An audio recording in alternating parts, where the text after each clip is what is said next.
hijrah sekarang ini, kita harus hijrah dari pesimisme ke optimisme.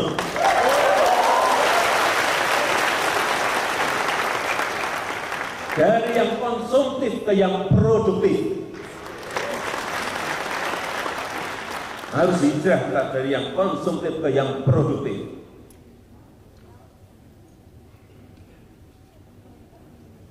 Dari yang marah-marah ke yang sabar.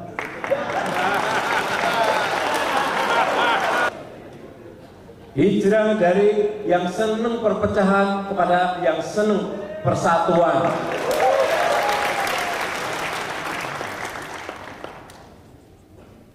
Hijrah dari yang senangnya monopoli ke yang senangnya kompetisi. Ini ciri-ciri kemajuan di situ.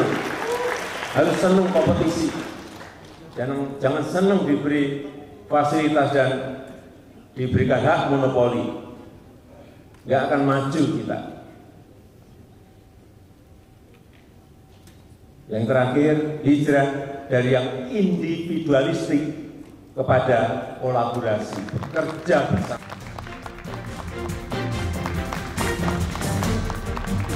Selamat malam pemirsa. Masa kampanye pemilihan Presiden 2019 telah dimulai sejak 23 September. Tentu kedua calon presiden dan calon wakil presiden punya strategi masing-masing untuk mendulang simpati pemilih. Petahana dan penantang juga berupaya membangun narasi yang bisa meyakinkan publik. Namun sejauh mana narasi yang dibangun bisa memenuhi harapan pemilih dan mempengaruhi pilihan suara rakyat? Saya Fitri Megantara, inilah Election Talk bermain citra rebut suara. Dan pemirsa, saya akan langsung perkenalkan narasumber di malam hari ini. Dari sebelah kanan saya, kita akan mulai dari Mas Aji Alfarabi, peneliti dari LSI. Selamat malam Mas Aji. Dan kemudian ada Gun Gun Herianto, analis komunikasi politik. Selamat malam Mas Gun, apa kabar? Dan kemudian juga Mas Henry Satrio, pengamat politik Universitas Paramadina. Selamat malam Mas Henry. Dan dari sebelah kiri saya langsung kita perkenalkan Bapak Hermawi Taslim, Wasekjen Partai Nasdem. Selamat malam Pak Hermawi. Dan kemudian juga Mutia Hafidz, politisi Partai Golkar. Selamat malam Mbak Mutia. Dan terakhir Mas Dede Prayudi dari juru bicara PSI. Selamat malam Mas Dede.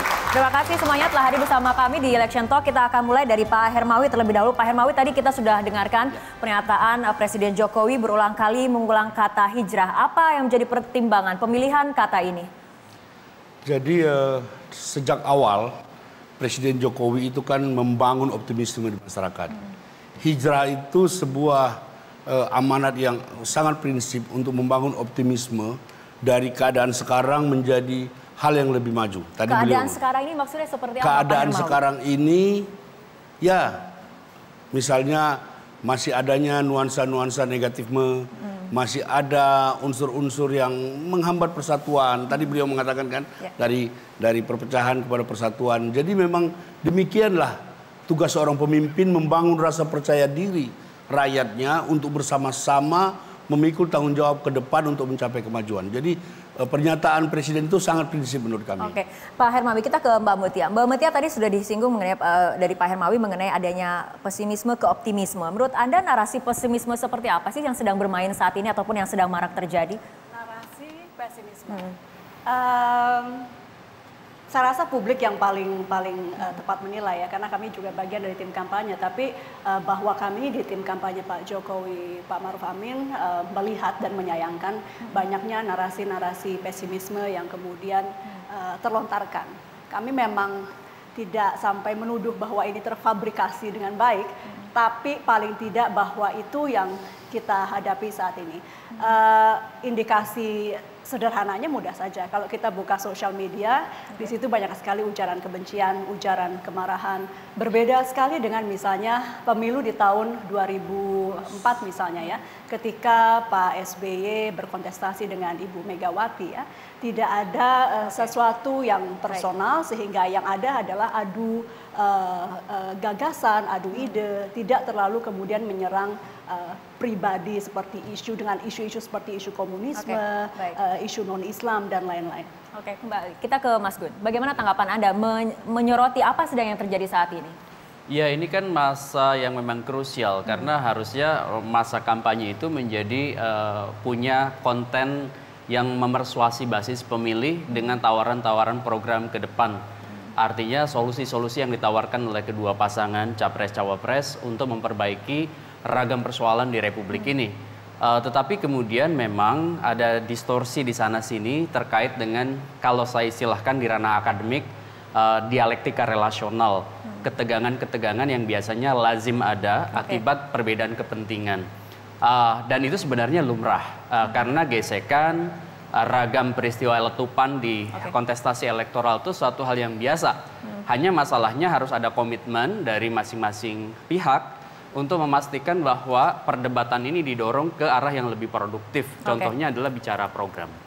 Nah, kembali pada pernyataan Pak Jokowi mengenai pemilihan kata hijrah. Kita ke Mas Aji. Mas Aji, pemilihan kata hijrah seperti ini, bagaimana ini bisa mempengaruhi pemilih untuk Jokowi sendiri ataupun untuk pasangan Jokowi dan juga Maruf Amin? Iya, saya melihat pernyataan ini kan disampaikan dalam kapasitas beliau sebagai capres ya, dalam satu forum relawan ya.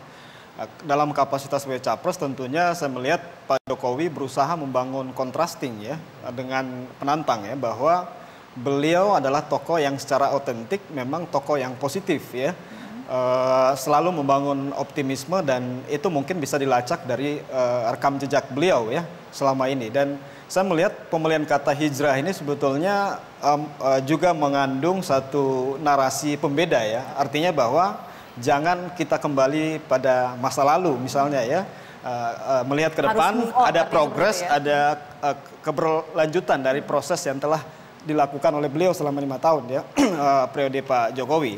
Dan yang kedua adalah saya melihat memang ini juga bagian dari sebuah kritik dan kepada penantang yang selalu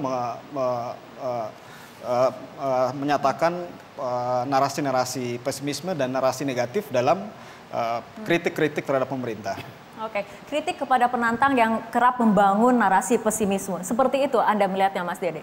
Ya, begini ya. Ketika Bank Dunia mengatakan bahwa kelas menengah di Indonesia itu jumlahnya 53 juta. Dan pertumbuhan kelas menengah di Indonesia itu mengalami pertumbuhan yang terpesat di antara kelas-kelas yang lain. Yang mengindikasikan bahwa kelas miskin dan rentan miskin loncat kelas, gitu ya. Di saat yang bersamaan Pak Prabowo malah mengatakan bahwa 99% orang Indonesia hidup sangat pas-pasan dan mengaku mengambil data dari Bank Dunia, gitu loh. Itu sangat ironis sekali. Lalu ketika inflasi di Indonesia itu 3%-an, 3% sampai 3,5 selama 4 tahun terakhir, ya, yang mengindikasikan bahwa harga-harga stabil, cenderung terkendali, cenderung rendah sekali. Dan di saat yang bersamaan Pak Prabowo dengan timnya justru membangun narasi bahwa harga melonjak tajam, masyarakat makin sulit. Dan ketika kemiskinan di Indonesia mencapai titik terendah sepanjang sejarah Republik ini berdiri, yaitu 9,8%, Pak Prabowo dengan timnya justru mengatakan bahwa rakyat miskin makin banyak, hidup makin sulit. Oke, kalau misalnya mereka mengatakan akselerasinya belum cukup, tapi disinilah gagasannya untuk mempercepat akselerasi ini apa? Kalau saya memandang bahwa ketiadaan atau minimnya gagasan konkret yang dituangkan dari visi misinya itu memaksa beliau untuk memainkan politik pesimisme ya, supaya menurunkan elektabilitas Pak Jokowi ketimbang fokus untuk menaikkan elektabilitas. Mas Dede, artinya ada dua narasi ini yang dibangun, ada yang optimis, ada yang juga yang pesimisme seperti itu. Mas Henry. Kalau di politik itu kan apalagi masa kampanye, ini kan sebetulnya kan sama seperti kita berbisnis, hanya di kampanye politik ini bisnisnya bisnis harapan.